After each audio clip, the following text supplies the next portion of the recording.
مين فينا قبل كده ملقاش نفسه بيعمل unfriend على الفيسبوك او اي بلاتفورم على السوشيال ميديا لحد عشان اختلفوا مع بعض في الرأي او هو شايف ان هو عنده اراء غبية؟ وكم واحد فينا عنده الصاحب اللي كل ما يروح يشتكي له من حاجة زي مثلا ان هو ما نامش امبارح كويس يقول له انا نمت 4 ساعات بس، يروح صاحبه يرد عليه ويقول له انا ما نمتش اكتر منك، انا نمت ساعة ونص. لازم يعلق عليه في كل حاجة، لدرجة ان هم بقوا يتجنبوا ان هم يحكوا لبعض اي حاجة. في الوقت والظروف الصعبة اللي الواحد بيعيش فيها، اي نقاش انت بتدخله مع اي حد عنده القابلية ان هو يتحول لخناقة او شد. صدقني محدش طايق نفسه، وخصوصا كمان انه حاليا لما السوشيال ميديا بقت اسهل لينا في التواصل مع بعضنا، والشات والواتساب ما بقوش بيسيبوا ايدينا، فقدنا جزء كبير من التواصل الحسي مع بعضنا، وبقينا لما بنقعد مع بعض ما بنعرفش نحكي بشكل سلس ونسمع ونفيد بعض زي الاول.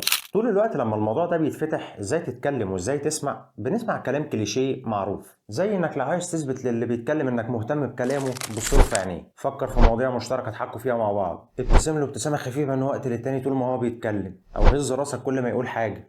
يا فندم الحمار ده اهو قاعد بيهز دماغه. انت بتهز دماغك ليه؟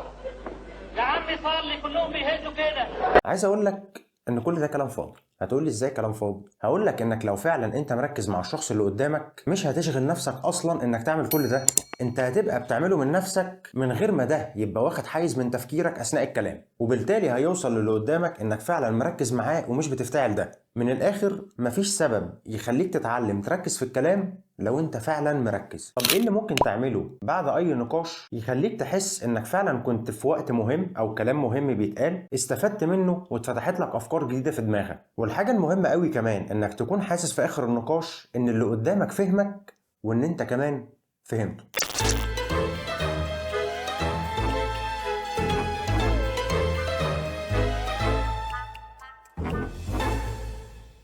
في كام استراتيجي او رولز ممكن تتبعهم عشان تحس انك فعلا استفدت او دخلت نقاش خرجت منه مش زي ما دخلته. اول استراتيجي فيهم وهي don't be multitasking، ما تقومش بكذا مهمة مع بعض. وهنا مش معناها انك تكون ماسك الموبايل مثلا وانت بتكلم حد، لا، انا قصدي ذهنيا تكون حاضر فعلا بكل تفكيرك. انت في الدقيقة دي دماغك فيها كاملة، ما بتفكرش في شغلك ولا في التارجت اللي وراك ولا هتروح تتغدى ايه النهارده. لو انت فعلا مش مركز تماما في الكلام اللي بيتقال انهي النقاش، لكن النص دماغ دي لا هتفيدك ولا هتفيد اللي قدامك. تاني حاجة don't pontificate، يعني ما تتمسكش برأيك. لو انت داخل النقاش عشان تعبر عن رأيك بس وتثبت افكارك بس، اكتبها في خواطر، لكن ما تدخلش في النقاش مع حد عشان يبقى غرضك الاول والاخير انك تثبت رأيك، لان الشخص التاني ده هو التاني عنده آراء. ادخل كل نقاش وانت حاطط في دماغك ان في حاجة جديدة انت مستعد انك تتعلمها. في ثيرابيست اسمه سكوت بيك قال لك true listening requires a setting aside of oneself، وده معناه انك تاخد جنب كده من آرائك وتطنشها دلوقتي، ولما اللي قدامك هيحس بده هيفتح نفسه وعقله ليك اكتر. في عالم اسمه بيل ناي قال جملة حلوة قوي، قال لك everyone you will ever meet knows something you don't know، يعني كل واحد بتقابله هو عارف حاجة انت مش عارفها، كل واحد خبير في حاجة انت لسه ما تعرفهاش. القطها منه بقى. تالت حاجة وهي من الحاجات الدارجة اللي بتتقال واكيد سمعتها قبل كده، وهي use open-ended questions، يعني اسأل أسئلة مفتوحة. يعني ايه أسئلة مفتوحة؟ هو في أسئلة مقفولة؟ أقول لك في نوعين من الأسئلة، سؤال closed-ended questions أو سؤال مقفول، وده اللي إجابته بتبقى بآه أو لأ. زي مثلا إن أسألك اتبسطت هتقول لي او لا، لكن الاوبن اندد كويستشنز لما اسالك اتبسطت ازاي، وفي السؤال ده انت بتدي فرصه للي قدامك ان هو يفتح لك عقله وقلبه اكتر وان هو يتكلم اكتر. رابع حاجه جو وذ ذا فلو، امشي مع التيار. بمعنى ايه؟ يعني سيب نفسك للحديث او النقاش اللي انت فيه، الافكار هتجيلك لما تخلي اللي قدامك يتكلم باريحيه وبسلاسه اكتر، وبالتالي لما تجيلك فكره انت كمان هتلاقي نفسك بتقولها بنفس الاريحيه. لكن ما تقعدش شاغل نفسك طول النقاش انك بتدور على حاجه في دماغك تتكلم فيها او تقولها، ولو عملت كده هتلاقي نفسك انك خلصت جزء من الكلام وفجأة لقيت نفسك دخلت في موضوع تاني خالص غير اللي انتوا كنتوا بتتكلموا فيه، وهتلاقي بعد شوية loss of connection او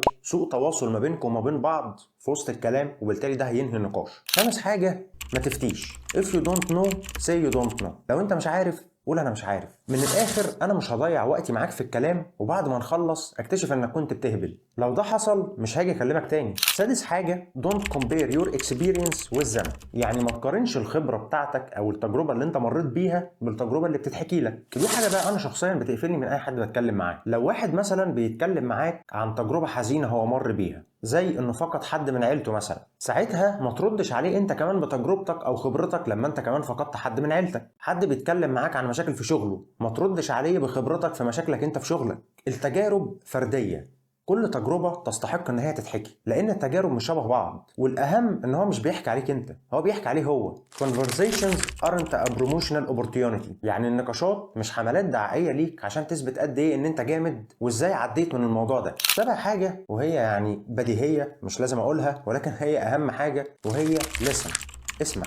المشكلة عندنا ان احنا بنحب نتكلم اكتر من ما نسمع. لما بنتكلم بنبقى احنا اصحاب الكنترول او التحكم في النقاش، بقول اللي عايز اقوله ومش بدي فرصة ان انا اسمع حاجة انا مش عايز اسمعها، وكمان وانا بتكلم ببقى انا محط الاهتمام في اللحظة اللي انا بتكلم فيها. فلو احنا الاتنين بس عايزين بس نتكلم وده هدفنا من النقاش، الموضوع هينتهي ان احنا هنبقى مجرد اتنين بيتكلموا بنفس الجمل في نفس الوقت. ستيفن كوفي بيقول Most of us don't listen with the intent to understand, we listen with the intent to reply. يعني احنا بنسمع مش عشان نفهم، احنا بنسمع عشان نرد. تامن حاجة واخر حاجة، بي بريف، ما تدخلش في تفاصيل كتير، خليك مختصر عشان لا انت تزهق ولا اللي قدامك يمل منك. هختم كلامي بالجملة الرائعة اللي قالها وينستون تشرشل: A good speech should be like a woman's skirt, long enough to cover the subject and short enough to create interest. يعني النقاش او الحديث الكويس عامل زي الجيبة بتاعت الستات، طويلة كفاية ان هي تتلبس وقصيرة كفاية انك تخليك مهتم. وعشان احنا بنقابل كل يوم او بندخل في نقاشات على طول مع ناس بتعمل غلطات عكس الكلام اللي انا قلته لك دلوقتي، تقدر تعمل لايك وشير للفيديو وسبسكرايب للشانل عشان تشوف كل الفيديوز الجايه.